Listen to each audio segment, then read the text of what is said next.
نحو میر.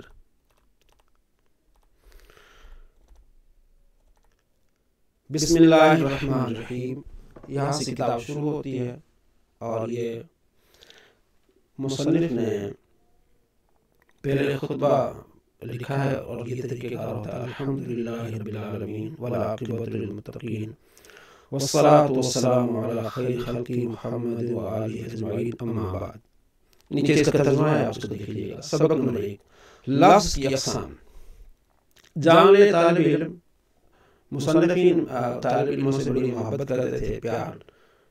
تو ان کو کہہ رہے ہیں کہ یہ اصل میں فارسی میں ترجمہ کیا گیا ہے: جان لے اے طالب علم، ارشدک اللہ تعالیٰ، اللہ تجھے ہدایت دے، تجھے سیدھے راستے پر چلائے، کہ کلام عرب میں استعمال ہونے والے لفظ، کلام عرب میں استعمال ہونے والے لفظ کی دو قسمیں ہیں: مفرد اور مرکب. یعنی اکیلا ہوگا جہاں ملے ہوئے ہوں گے.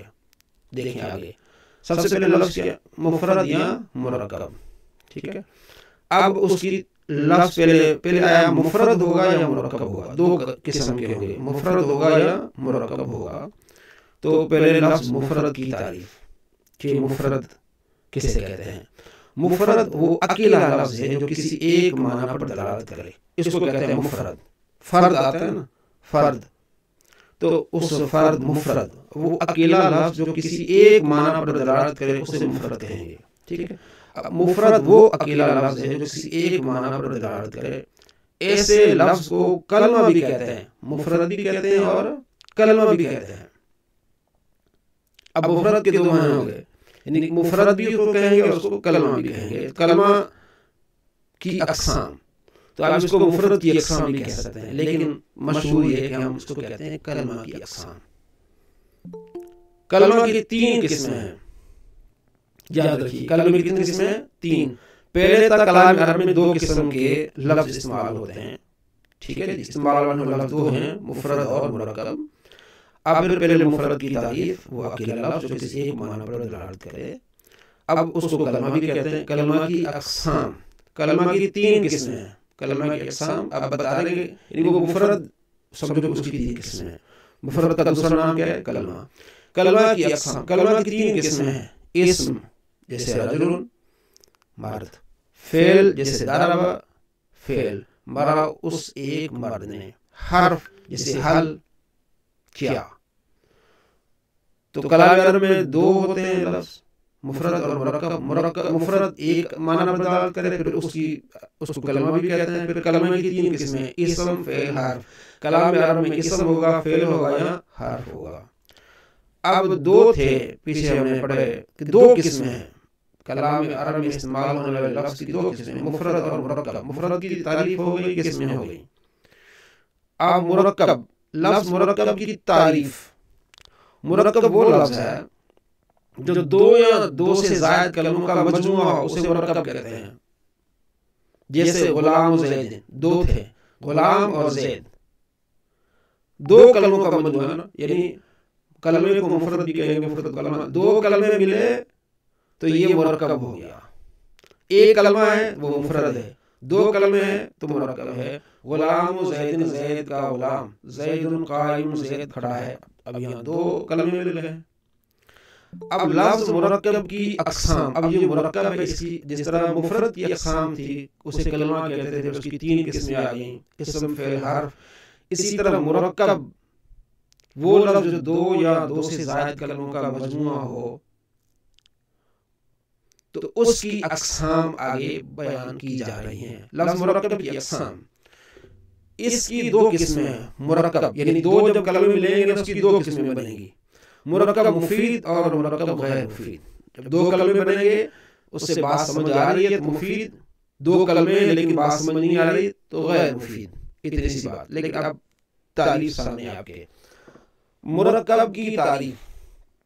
مرکب یعنی 2 ہیں، ان میں سے ایک مفید ہے، ایک غیر مفید ہے. جو مفید ہے، مرکب مفید کی تعریف، وہ مرکب کے جب بات کرنے والا اس پر سکوت اختیار کرے، خاموش ہو جائے، تو سننے والے کو کوئی خبر یا طلب معلوم ہو جائے. خبر معلوم ہو جائے، جیسے زید قائم، زید کھڑا ہے.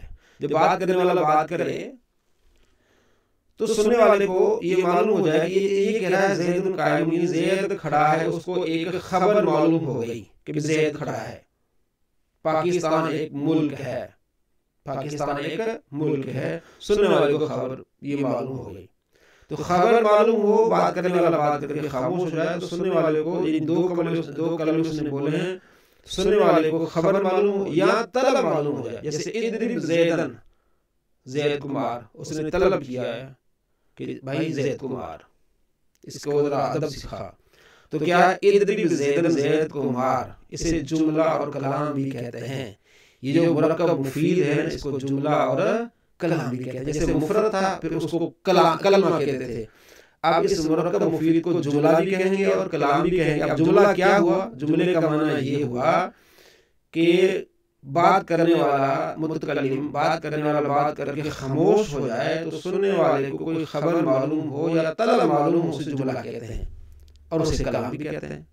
کلام کی بھی تعریف یہی ہوگی اور جملے کی بھی تعریف یہی ہوگی۔ اب پھر آپ کلام کی اقسام لے لیں یا جملے کی اقسام لے لیں، لیکن یہاں مصنفین جملے کو لے لیتے ہیں کہ جملے کی اقسام۔ دیکھیں بڑے مزیدار طریقے سے انہوں نے لکھا ہے، اسٹارٹنگ کہاں سے کی؟ کلام عرب استعمال ہونے والے لفظ کی دو قسمیں، مفرد اور مرکب، پھر مفرد کی تعریف، پھر اس کو کلمہ کہتے ہیں، پھر کلمہ کی قسمیں تین آ گئی، پھر مرکب کی تعریف، ٹھیک ہے، مرکب کی پھر آگے اقسام بیان کی دو قسمیں، مفید اور غیر مفید، مفید کی تعریف، مرکب مفید کو جملہ بھی کہتے ہیں اور کلام بھی کہتے ہیں، پھر جملہ کی تعریف، پوری ایک نقشہ بن رہا ہے جملہ کی اقسام۔ جملہ کی دو قسمیں، خبریہ اور انشائیہ، جملہ خبریہ اور جملہ انشائیہ۔ جملہ خبریہ کی تعریف، وہ جملہ جس کے بولنے والے کو سچا یا جھوٹا کہا جا سکے اسے جملہ خبریہ کہیں گے۔ جیسے زید قائم، زید کھڑا ہے، ضرب زید نے مارا ہے، ایک عام سی بات ہے، ٹھیک ہے۔